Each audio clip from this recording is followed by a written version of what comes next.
Hello and welcome to the Leadership Connection webinar series. Today we are addressing an important topic in our high-tech world, communications in this era, how to engage in virtual hybrid organizations, and with our guest speaker, Dr. Jessica Rimmer. We are blessed to have her with us today to give us insight into this topic that is close to my heart as a remote employee. First, I would like to welcome everyone on behalf of Dr. San Pedro, who is currently navigating the Los Angeles airport. Dr. San Pedro is Associate Professor in the School of Business Leadership at Mid-America Christian University and Program Director for the Masters of Arts in Leadership. He has developed this webinar series to passionately help us connect the dots between relevant content, leadership thinkers, practitioners, and a diverse base of learners from around the world who want to thrive in their careers and leverage their God-given calling in their lives and leadership. We're grateful to him for making this space possible for us to talk about leadership topics. I am Dr. San Pedro's co-host, Dr. Kelly Rizmi, professor in the School of Business Leadership and program director for the MBA at Mid-America Christian University. The Leadership Connection normally airs on the third Thursday of the month, but we're bringing it to you early this session to accommodate for the holiday season. So welcome, and I hope you have the opportunity to stay for the entirety of the webinar, because you will have an opportunity to engage in a dialogue with Dr. Rimmer following her presentation, and you will be eligible to win a special gift. Our mission at MACU is to create, collaborate, and innovate to solve local and global problems for the glory of God through Jesus Christ and the good of society. This webinar relates directly with that mission. Hybrid teams are not, just in the present, they're in the future. And we're going to talk about what really is a hybrid team and some of the critical components of communication. It's important that we understand this as we move forward in the work context. And Dr. San Pedro and I both teach organizational behavior, and in that course, we explore the theories that explain the group dynamics that occur in a work context. And we feel this is an important part of equipping our MBA and ML students to lead teams in the world. Because we are a global society, and this is a virtual way that we can come across the globe to others. So let me introduce, I'm going to share my screen and introduce Dr. Rimmer to you. And she is the CEO of Solomon Strategic Advisors, a leadership consultancy and partner agency of Giant Worldwide. Dr. Rimmer served as an executive leader in higher education, a bachelor's degree from Oklahoma Baptist University, and a master's and doctorate in higher education leadership from University of Oklahoma. And today she's going to talk specifically about the 5 common challenges of leading in the digital age, how to leverage and influence to build trust with hybrid teams, and how to hear each team member and engage their leadership voice as a means of building trust. And we're just so grateful to have her with us today. And Dr. Rimmer, with that, I will let you have the space.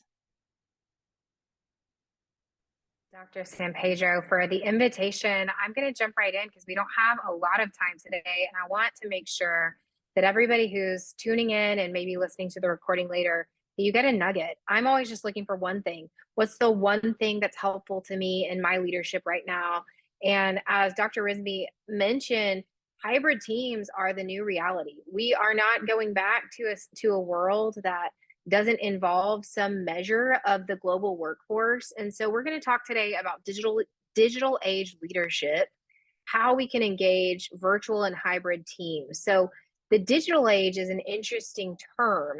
If you think about it, we're talking about phases of society. We can think back to the Enlightenment, we can think back to the industrial age, and the digital age is our current phase of society. And as you saw in the last 4 years, COVID really accelerated digital adoption.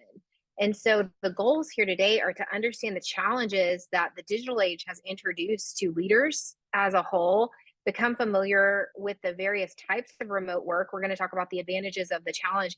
And then I'm going to give you some insights into communication required for successful digital age team leadership. There's going to be a lot here. I'm going to give you a chance at the end to scan a QR code and take the 5 Voices assessment. But I want to set up the conversation on digital age data.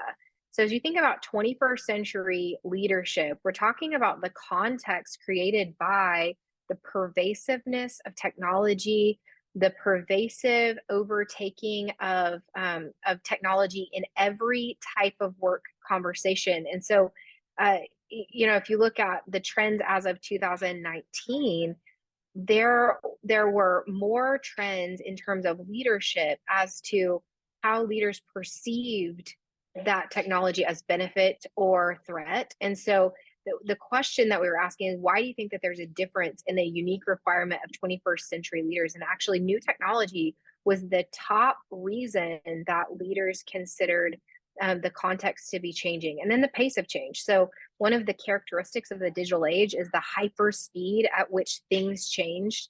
In fact, I went to prepare this presentation off of another presentation, and a couple of days ago, I needed to update the data just because things are changing so fast.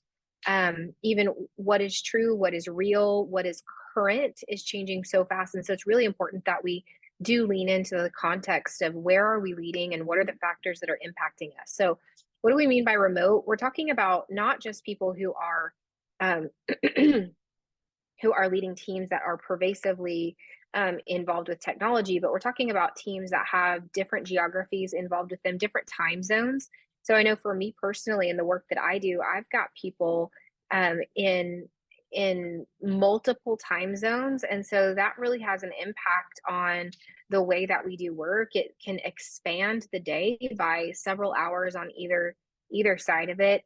We have different workspaces. So lots of people are working from home. People are working from co-working spaces. One of my clients really did a transformational effort to consolidate office spaces. And I think you saw that a lot as a response to COVID and what we learned about remote work. We see office hubs and then hybrid. We've got positions in our organizations, most of us, that are hybrid. Where there's some time spent remote and some time spent office space. And that's the case even when we're dealing with different geographies. I've got lots of clients who have a central hub office or an HQ office. They've got most of their workforce primarily working from home, but then they'll require teams to travel in for different times and different reasons. And I think we're still in an experimentation phase to figure out what works best and what are the best practices. And I don't know that any one business has a lock on what effective looks like. So these realities of the digital age have created 5 challenges, 5 major challenges that most leaders are grappling with. And so, ordinarily, if we were to where I could, see you or see raise of hand or whatever, I would be asking you to think about which of these challenges most prominent for you. Which are the challenges do you see as presenting the largest opportunity for you to tackle? But the first one is just how do we have healthy work-life balance in a 365 24/7 digital world? And that goes to really working in teams, especially when we have cross time zone teams. We can literally be working all the time every single day of the year. I was self-admittedly checking my email in line at Disney World one day just because it was habit and because there's constant access. So how do we really integrate our work and life in a way that brings about a healthy reality for us and for our teams when there is a constant access to work? I'm probably one of the youngest people in the workforce that can still remember going home from work and not having a laptop, but that's no longer a reality, and it's a challenge we have to grapple with. Secondly, with the flexibility to work wherever and whenever, it's actually had an impact on the way leaders lead from a positional standpoint. So influence is the new norm rather than positional power. So it's interesting how physical structures have played into the way that leadership is pursued and perceived. leaders with positional titles really need to be thinking about, how do I build influence?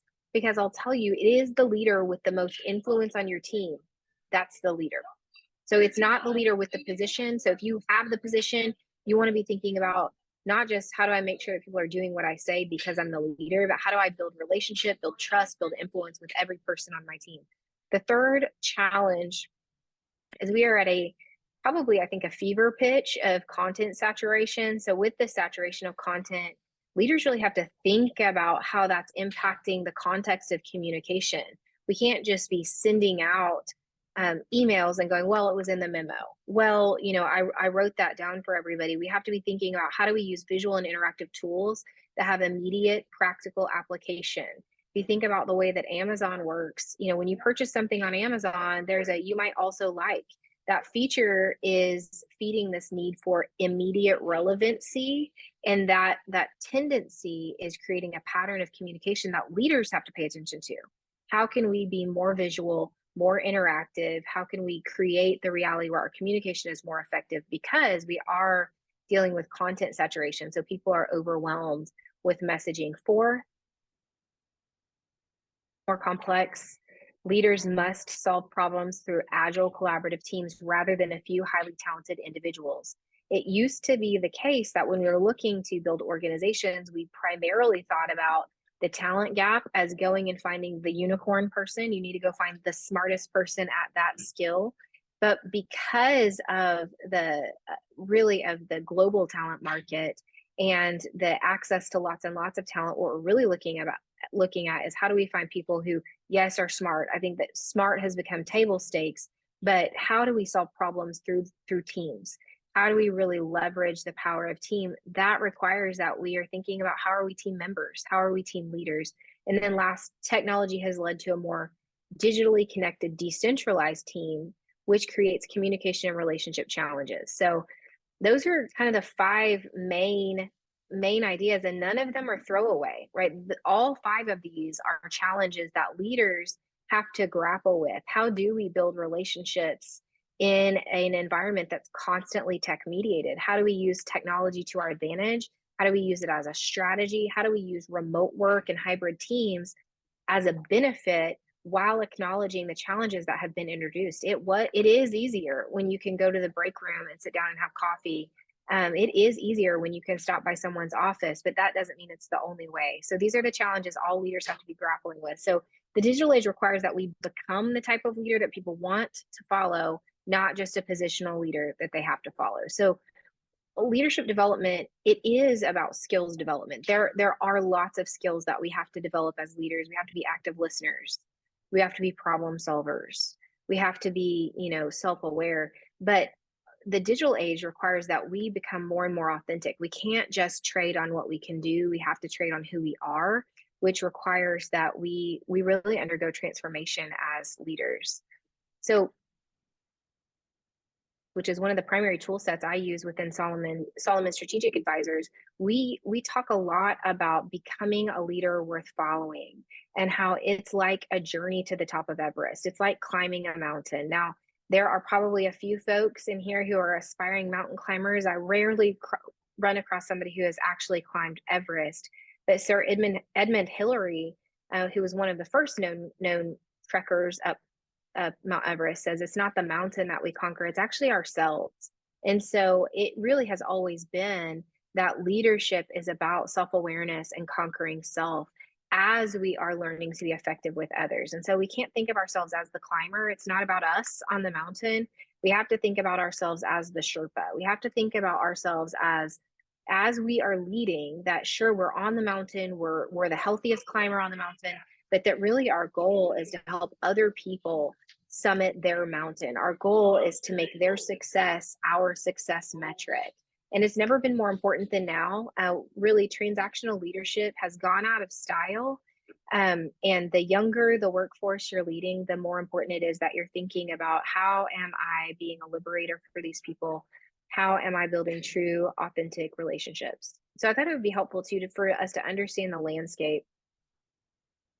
So as of 2023, 12.7% of full-time workers are remote. Just like Dr. Rizmi And Mid-America has quite a few positions that are fully remote. And I'll tell you the benefit that that brings to organizations. We're able to tap into talent markets that we weren't previously able to tap into. 28.2% of workers are hybrid. And so what this does is it presents this requirement that we're thinking about the experience. We're not just letting people kind of have a telemeeting, but we're thinking about the experience that we're creating for our hybrid teams. That how are they fully a part of the team? 98% of workers want to work remote at least some of the time. So I think what we're seeing is an increased desire for flexibility, and we're looking at that as it relates to that desire for a healthy work-life balance. Lots of workers are viewing themselves as more productive when they get to work at home at least sometimes. Now, there's some interesting emerging data around it's not necessarily all the time for all workers, just from an overall human wellness standpoint.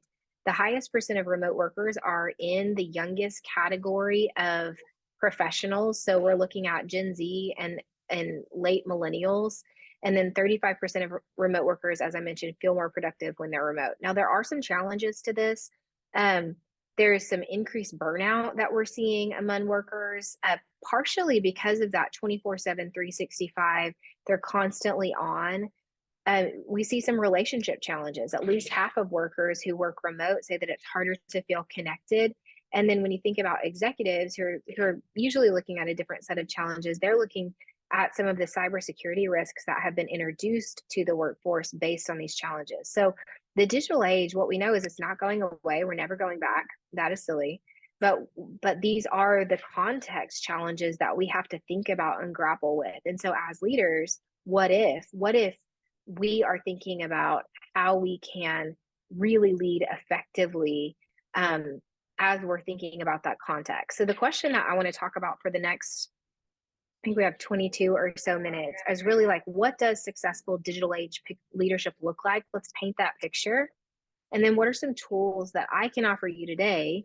There's obviously lots more. What are some tools that I can offer you today that will help equip you to just take one step, take one thing away in being more effective as a digital age team leader? So the first thing that I want you to think about, success looks like high performing teams. Success is maximizing the performance of the team.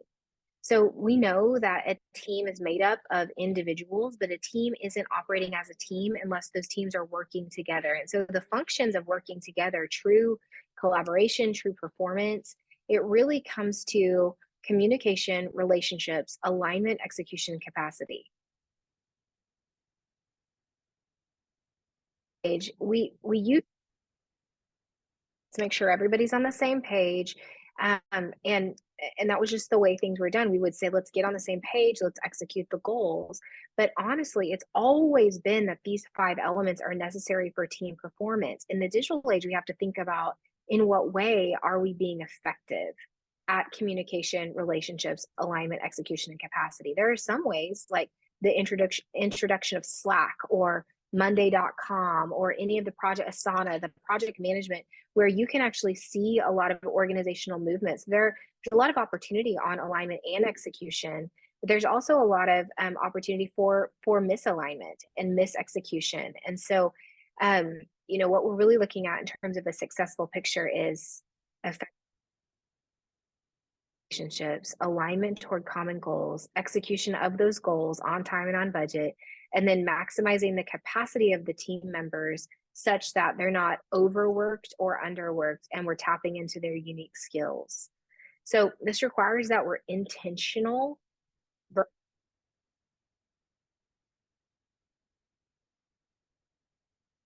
It's always important that we're thinking about, okay, what's it like on the other side of me? What do I know about this person I'm leading?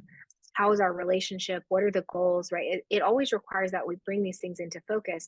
In the digital age, it becomes even more so important because there's not the accidental hallway bump in. There's not oh, I'm just going to hop up and run down the hall and see what's going on with such and such project. Anborn, who has written several good books on leadership, he said, in teamwork, silence isn't golden, it's deadly. I tend to be the kind of person like, no news is good news. If I haven't heard from you, I think things are going fine. It's just kind of my optimism bias, I think. But in teamwork, not hearing from people, not seeing chatter, not getting pings and dings, in teamwork, silence is not golden. It's deadly. It actually ends up killing productivity and connection because we don't have any other clues in the digital age. That we're going to talk about 5 voices as a strategy for tackling or getting to that success picture, but it's harder to spot nonverbal cues when we're remote. Right? You can't see. I might be wearing pajama pants. Like maybe I'm unwell. I look well. I'm pretending to be well, but how do you really know? It's easier to withdraw in the day when remote. Now, one of the things I really appreciate about teams that are adept at working remote. I work with lots of teams that are global. So I work with Google data centers and I've worked with several Microsoft teams. Paycom is another one that I work with quite a bit that have teams that are literally always in different geographies. One of the things I appreciate with adept teams is online because all our boxes are the same sizes. And when we are kind of exercising good, strong etiquette, which I'm going to go over at the end, you actually have as much opportunity to create space for people rather than to dominate. It's always been the case that you've got stronger voices or stronger personalities that dominate ideation or dominate decision making. But we really have a huge opportunity with this digital space to make sure we're hearing from everybody because it's effortful. We're not in a habit rut of, such and such always shares and such always doesn't. And the last consequence is just it's easier to miss the contribution of individuals in the remote environment. We may be overlooking, we may not have just standard norms on what the expectation is and how interaction should look in the online meeting. So it's easy to miss the contribution. This tool, it won't be an introduction for some. I'm confident that there are those on the call who know what their voice is, but this is a tool called the 5 voices of a team.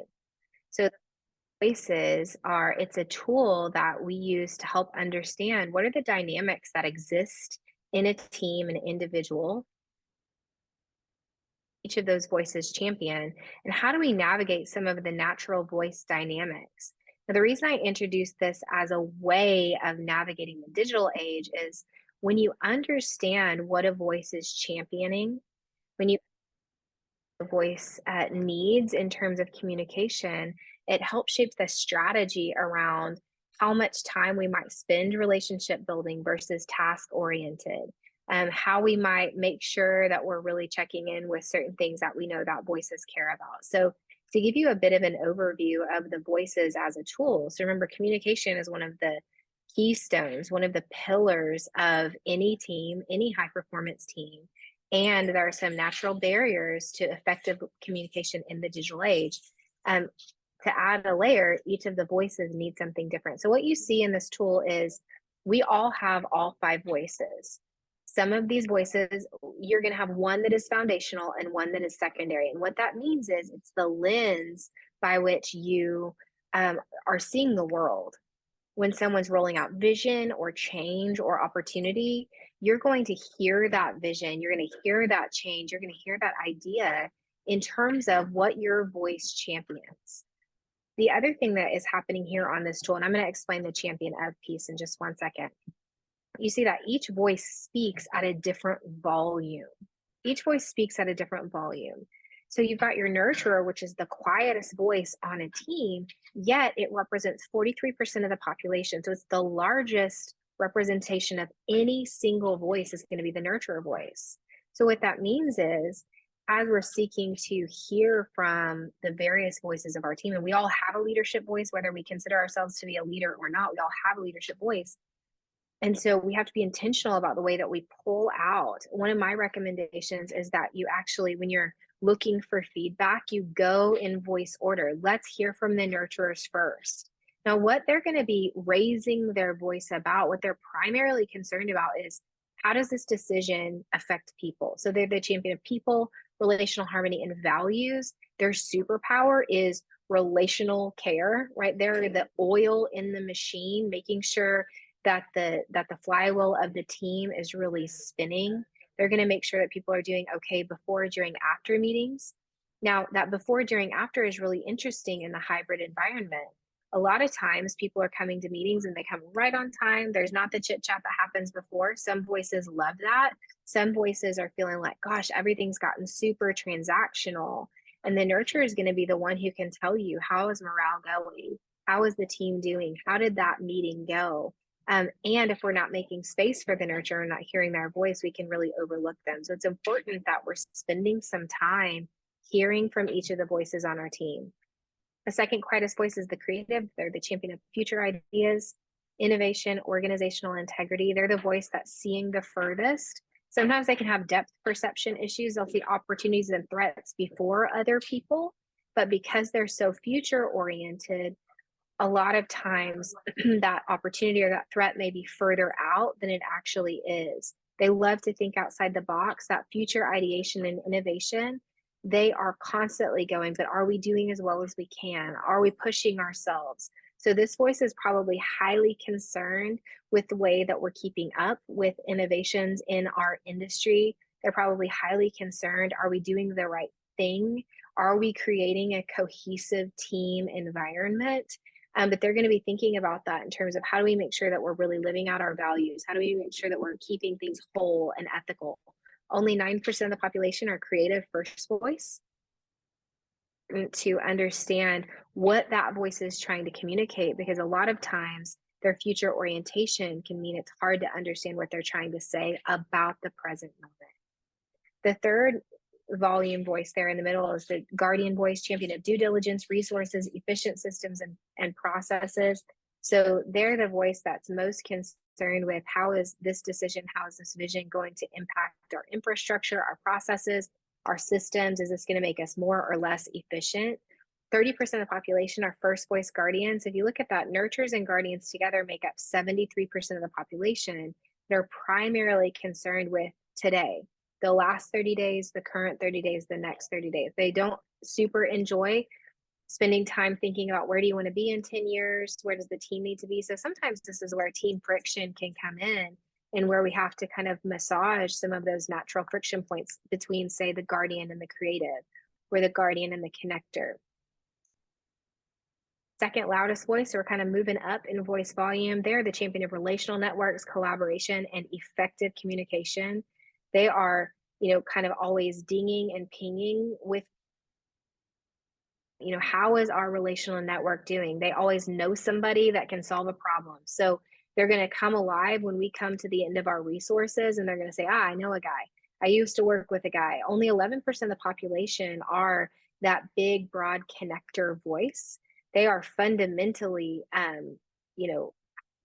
oriented. That first voice connector is trying to bring people together and make sure that we're collaborating well. So I don't know this for a fact, but I would guess that that the Slack technology that has been rolled out and debugged is probably the brainchild of a connector who was trying to make sure that we were effectively collaborating, and making sure that we were on the same page. So that connector wants to make sure that we're communicating well. And oftentimes they're going to put a lot of effort into relationships and a lot of effort into making sure that people are happy, because they're kind of testing. They have that spidey sense about how things are going politically, even for our organization. And then lastly, that pioneer is the loudest voice, champion of strategic vision, results focused, and problem solving. Only 7% of the population are first voice pioneers, although 50% of CEOs and presidents worldwide are going to be in that voice, mostly because that's kind of what we're looking for a lot of times when we're doing leadership change. That doesn't mean you have to be that voice to be a leader. But in the digital age, mean that we have to be really intentional about how we're communicating with one another. Do we understand what that person is trying to champion? For misunderstanding one another in a remote hybrid environment is huge. Relational cushion a lot of times in the hybrid environment, because we're spending different time than we used to spend with one another. And so, do I understand what that voice is trying to champion? And am I understanding how to engage with them?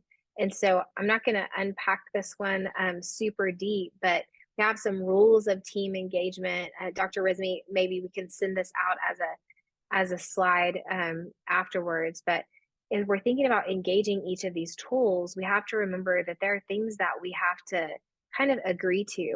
I used to spend some time in the classroom, and one of my very first things I would do with the students is what's going to make a successful class. Like, let's build kind of a code of expectations with one another as to what's going to be necessary for this class over this whole semester to be effective, for us to have a good class period.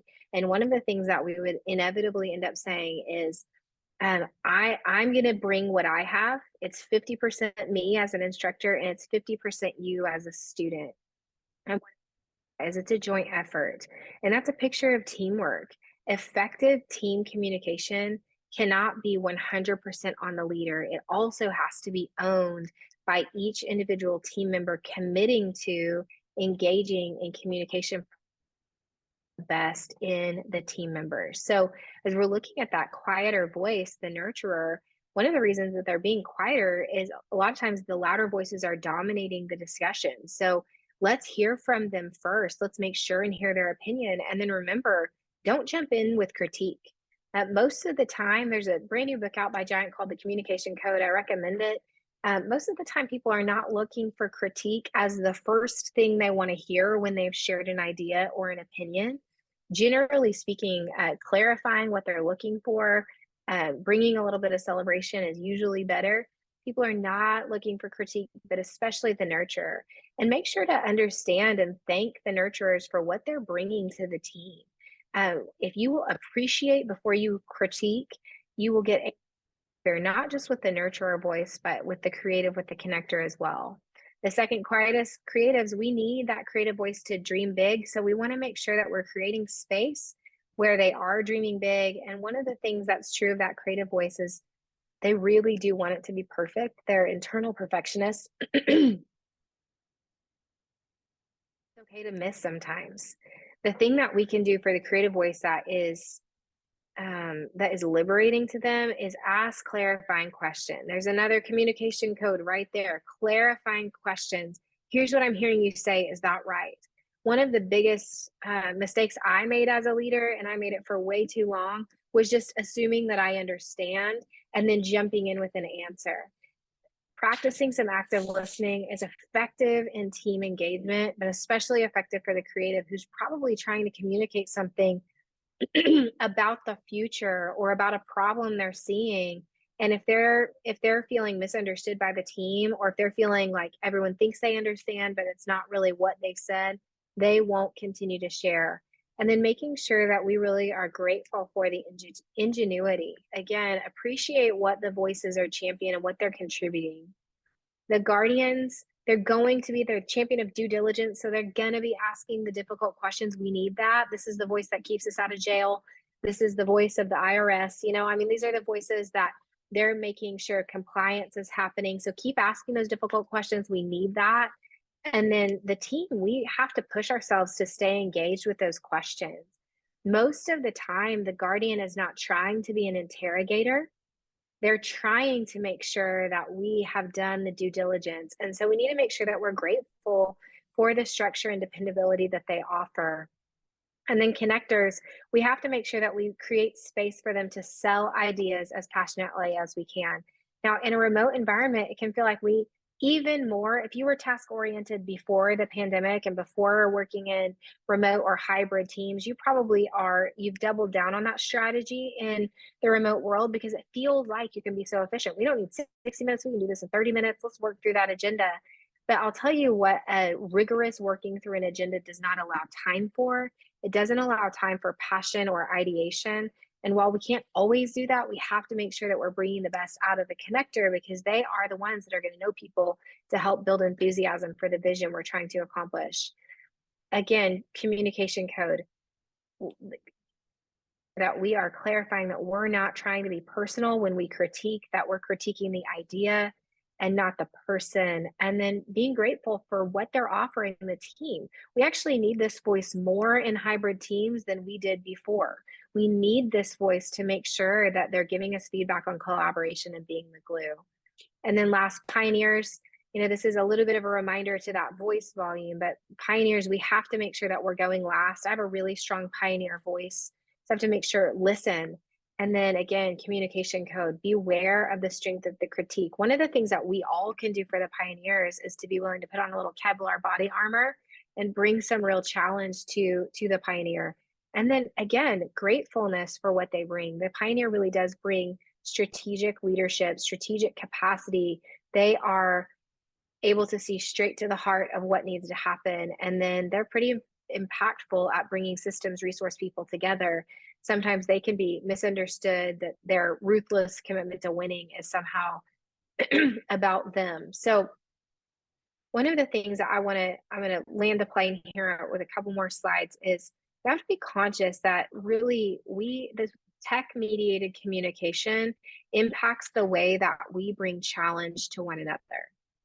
And I've had lots of conversations with younger folks in the workforce who kind of effectively disagree with the idea that sure, we should be able to bring challenge via social media or text, but really the operative word in this tool is bringing effective challenge. So it is important that we challenge one another. We're not going to grow if we don't voice our disagreements. An absence of conflict is a red flag on a team. So we have to have conflict. We have to be able to challenge one another, but we need to set ourselves up for success as well. And so what you see here is the more rich feedback data that we have in terms of body language, voice communication, vocal tone, that sort of thing, the more rich communication feedback that we have, the more effective we have the chance to be. So this is not to say that if you're in person with someone, 95% of the time you're going to be effective. I have no idea your skills of conflict mediation, but it's 95% more effective than the other methods to be in person with someone to bring them challenge. Now, there are times when that is not possible. It isn't possible because we're leading a remote team.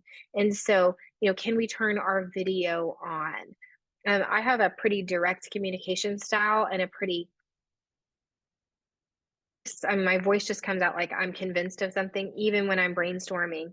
And so if you can't see my face, if you can't see my hands when I'm talking, it sounds like I'm convinced that I've got the gospel truth's answer to any given problem. And so it's important that as we're in this tech mediated communication, that especially when we're talking about something tough, when we're bringing challenge to one another, that we're increasing the likelihood that that challenge is going to be able to be received, and then we're understanding one another well. Again, active listening. Here's what I'm hearing you say. Here's what I'm concerned about. Here's what I'm not saying. I'm not saying that I'm frustrated with you. I'm saying that this process is frustrating. And so making sure that we're considering the power of the medium. Email and text are great for making plans. They're great for follow-up documentation. They're not great for bringing challenge. And social media is just not a way. I mean, it's a way to make a stink, but it's not a way to make a difference when it comes to really bringing challenge to a particular individual. Certainly, you can create awareness around global challenges, but interpersonal challenges or team challenges are not solved that way. They may be enlightened that way, but they're not solved that way. So a few things here. What is the culture of your team, your organization around video? A lot of times people will say, make sure your video's on. Based on the previous tool, I do recommend that as much as you can, as much as you're able to, that you're able to turn on that video. I will say the reason I put this question this way is there are plenty of folks that get a little burned out. There's an always on. So if you think about being always on, the video does introduce an element of being always on. So I would say be strategic and analyze the culture of your organization around the video as you're thinking about how to best engage one another. And then thinking about what's the culture of our customers or of our clientele. I know it would be unacceptable for me. Most of the time, I'm almost always leading a meeting. It would be unacceptable for me to just say, hey, this is a day where I'm not going to turn my video on. So I better fix my hair. I better get ready to lead the meeting, And that's just the nature of my business. Sometimes I get on meetings where that's not the nature of my customer's business. And so I have to kind of decide, how do we match one another in that? Call on people, allow time for the delay. Again, this is where actually technology, if we will develop some good etiquette around that delay, making sure we're hearing from one another, using the chat features of whatever particular technology system you're using. So I like on Zoom, they've updated some, raising of the hand, some emojis, some reactions. They've updated that, but give people ways to interact via chat, call on people, allow time for that delay, be patient, maybe even more patient than you used to be in person. Mute when you're not talking. I think this is silly, maybe that I have it on here, but I still see that where someone will not realize that they need to be muted. If it's more than 5 people, probably stay on mute the whole time. And then certain technologies, that's just better. Then don't multitask. It's probably one of the greatest temptations of just the hybrid environment is I'm just going to send a few emails and nobody will know. I'm just going to answer that ping or that Slack message. But I'm telling you, people know. I can tell immediately when I've lost someone's attention. And we're in the attention economy in the digital age. And so discipline yourself not to multitask. Try to put do not disturb notifications, like silence those. And then consider, video background and lighting, because people are trying to understand what's your disposition, what's your emotion, and we need to give ourselves as much benefit as we can to being understood, but also setting the kind of culture where people can feel understood. And then again, think about what's appropriate in normal meetings, and then how do we create that same engagement for hybrid teams. Last, create a clear code of conduct regarding how communication tools are used. So this can be identifying your communication tools. What do we use email for? What do we use Slack for? When do we go to text message? What's our expectation for response times? Is it okay for us to private message on the side during meetings? How do we make sure that we're really thinking about tactics? I mean, this piece here is tactical. Say here is just about communication and relationships. So frequency in conversations increases employee engagement, and when we are not physically present together. So just because we are not physically present together doesn't mean that people don't have an expectation of relationship. And so small, frequent conversations, no matter someone's voice, are more important. This goes back to in teams, silence is deadly. So here's an exercise challenge that I have for you. So if you are thinking about yourself, which element of leading a remote team do you find the hardest? If you think about those 5 challenges, how could you become more intentional in this area the coming week?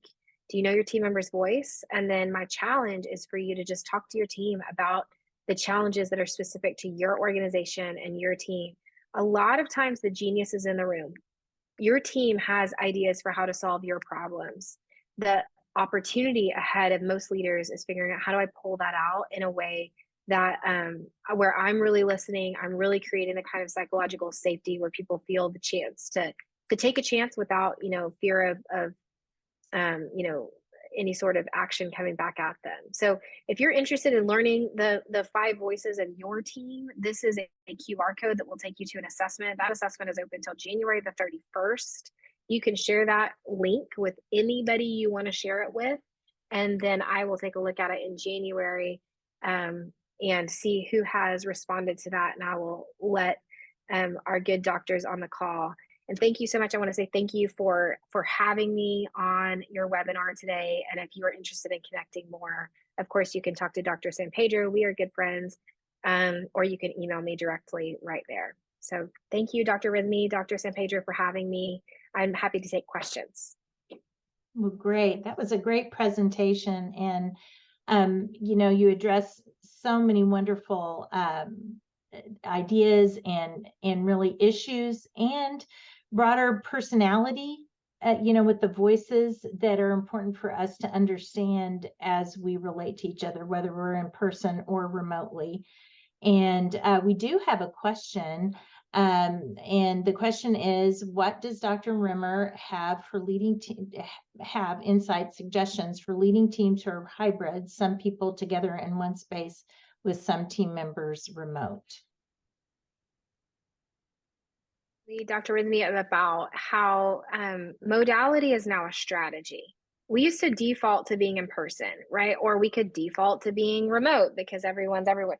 But I think we have to think about, what are we trying to accomplish and what modality is available to us to best accomplish that. So there are times when, for the good of the remote team members, what we need to do is everybody needs to sit in their office and we need to collaborate because we need to see everybody's faces.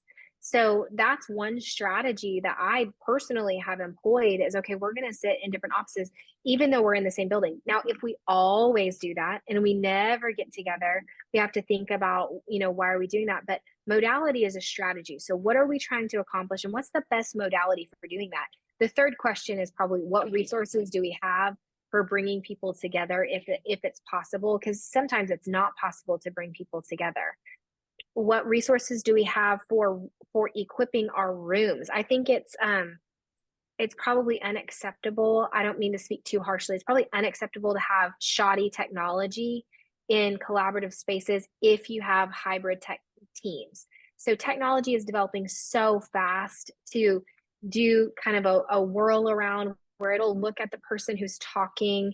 So I think making sure that when you are working in a hybrid team that you're checking audio, you're checking video, you're making sure that you're not forgetting. If you have a guest presenter, you're making sure that guest presenter knows to incorporate the online participants. Now, I do it all the time. So, I mean, I can adapt on the fly, but for some, thinking about have we sent the handouts ahead of time to the people, right? Like we have to think about how are we equipping every participant to fully collaborate we're seeking to accomplish.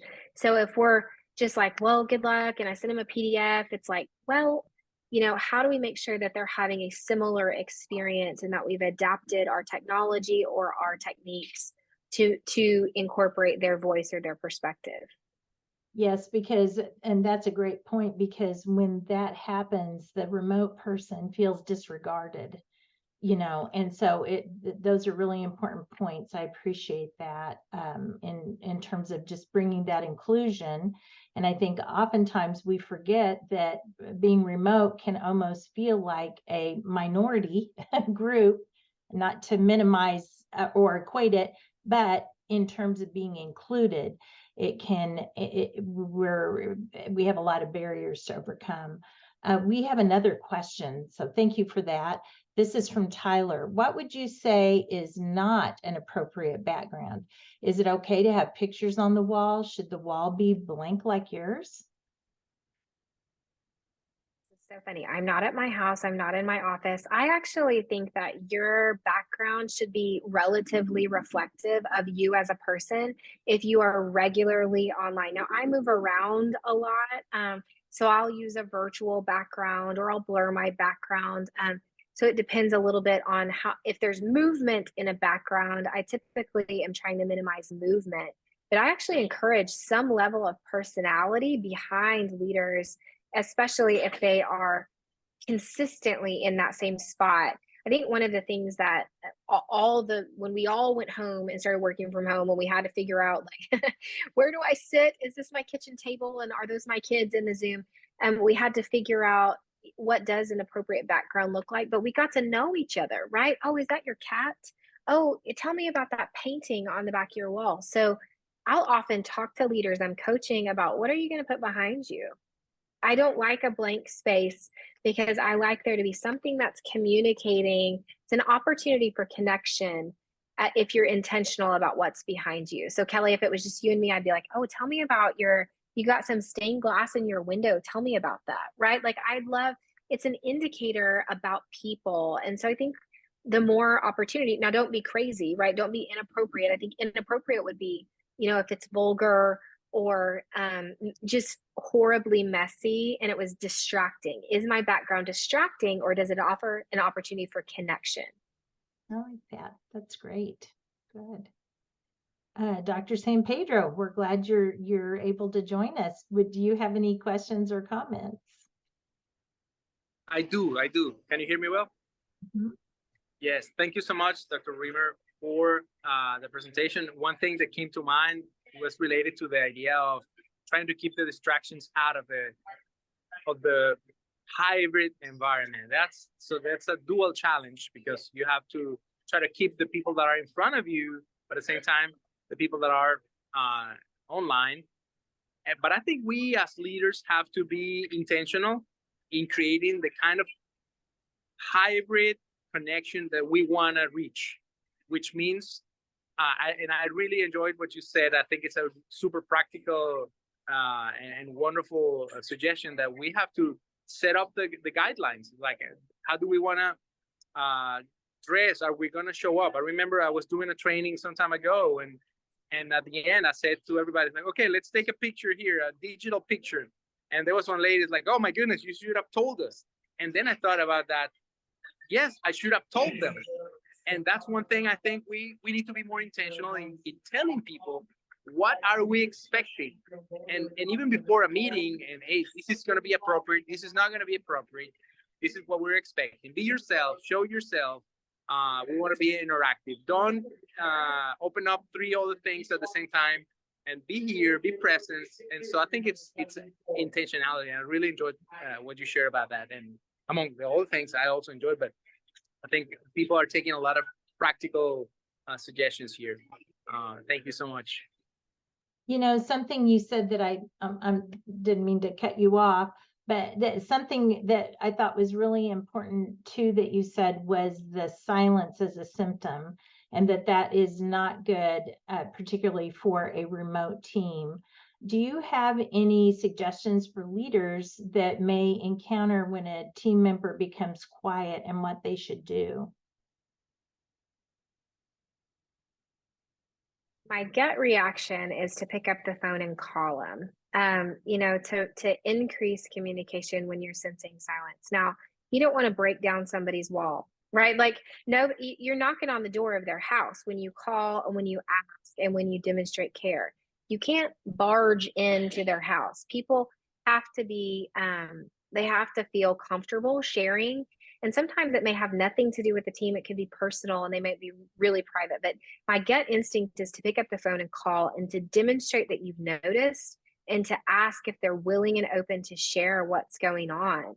And then to not penalize. Right now, if you start to see that silence impacting work product, you may have an increasingly challenging conversation, but to go, hey, if you do feel comfortable, I've noticed, Kelly, that when we've had meetings, you used to have your camera on, now it's off. I'm not hearing from you quite as often. I'm wondering, are you okay? Is everything okay?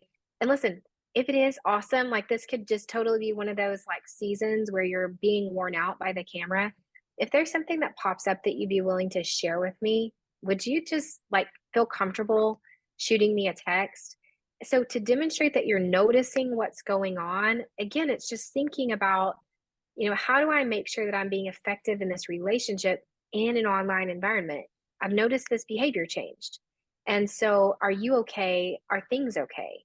I think if we wait until the work gets dropped, we're like, oh, I knew something was up. I mean, for the last month, they've had their camera off. They're not answering emails as quickly. We can get to judgment by the time we notice the work product. So notice the behavior change, notice the shift, and just check in.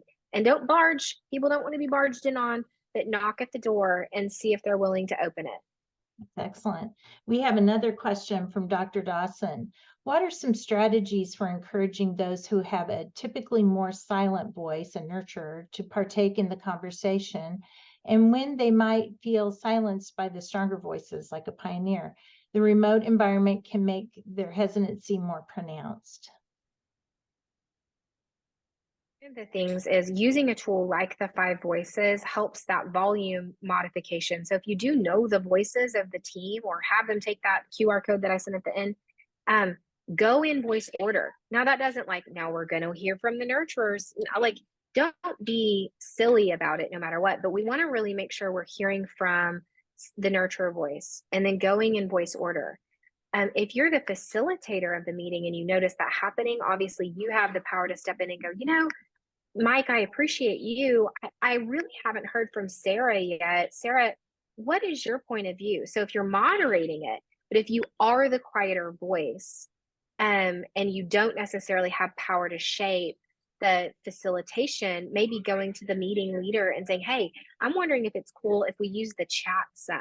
I'm wondering if we, if we maybe send out the agenda ahead of time. I'd really like some time to think and consider. And that's one of the things I did, and this was in person, But once I recognized my own team voice dynamics, I tried to figure out, how do I lead this such that I am setting this up for them to be successful? So giving the agenda ahead of time, not doing it the way I prefer, but doing it the way that was, best for them.